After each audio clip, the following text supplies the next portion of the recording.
एक कंडक्टर दे रखा है स्फेयर शेप का, इस कंडक्टर का रेडियस है आर, तो इस कंडक्टर का रेडियस आर है, आपको एक कंडक्टर दे रखा है और आपसे बोला गया बताओ इसके अंदर कितना चार्ज स्टोर हो पाएगा।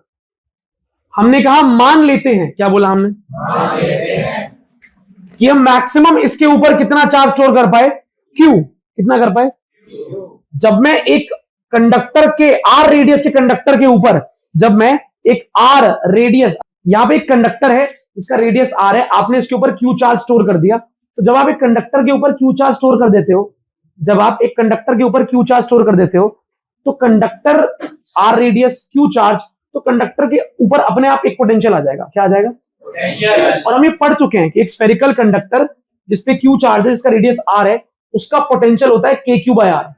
हमने डेरिवेशन किया था स्फेरिकल शेल के अंदर, ऊपर और बाहर, तो हम जानते हैं कि पोटेंशियल कितना होगा, के क्यू बाय आर।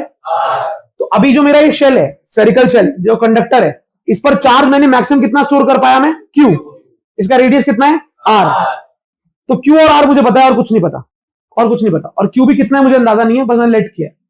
तो हमने क्या किया, सीधा लिख दिया कि भाई इसका पोटेंशियल कितना होगा, 1/4 pi epsilon naught Q by, क्योंकि फॉर्मूला होता है के क्यू बाय आर, एक स्फेरिकल शेल के पोटेंशियल का फॉर्मूला होता है के क्यू बाय आर। तो मेरे पास जहां पर चार्ज स्टोर है, इस पॉइंट पर चार्ज स्टोर है सरफेस पे, इस पॉइंट का पोटेंशियल आ गया के क्यू बाय आर। कैपेसिटेंस का फॉर्मूला क्या होता है, बेसिक क्यू बाय वी, ठीक है, C is equal to Q by V. तो अब मैं C is equal to Q by V capacitance का बेसिक फॉर्मूला यूज करके इसकी कैपेसिटेंस, कंडक्टर की कैपेसिटेंस डिराइव कर रहा हूं। मैं यहां पर Q तो Q ही पुट करूंगा, ये चार्ज को मैंने क्या लेट किया है, Q, V की वैल्यू क्या है 1/4 पाई Q बाय, Q से Q, तो ये सब कुछ ऊपर चला जाएगा, तो C आ जाएगा 4 पाई एप्सिलॉन नॉट।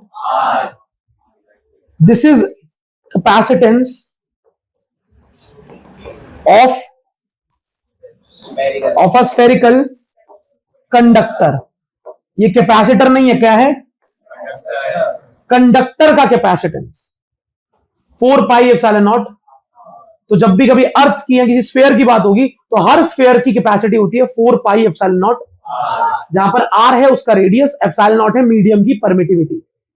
तो आपको जो 3 मैंने फैक्टर लिखवाए थे अभी पीछे, कि it depends upon shape size and size, medium आसपास जो है, और कोई और कंडक्टर है कि नहीं है, तो उनमें से 2 फैक्टर तो फॉर्मूले में दिख रहे हैं कि रेडियस, शेप और साइज, कि रेडियस कितना है, और एप्सिलॉन नॉट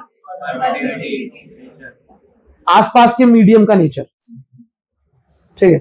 आसपास में क्या मीडियम लिया है आपने, उस फैक्टर को परमिटिविटी डिफाइन करती है एप्सिलॉन नॉट, और आपके कंडक्टर का साइज कितना है वो आर से बता देता है।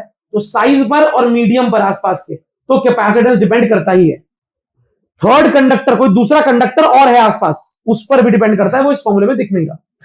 तो 4 pi epsilon naught R, capacitance का formula 4 pi epsilon naught. Clear, क्या फॉर्मूला है, 4 पाई एप्सिलॉन नॉट। अच्छी बात है। तो ये छोटा डेरिवेशन, एक sphere Q charge R radius, potential का फॉर्मूला लिखा, वी नो दैट, और फिर बेसिक कैपेसिटेंस का फॉर्मूला लगाया और बस वैल्यू पुट करके आंसर आ गया, ठीक है।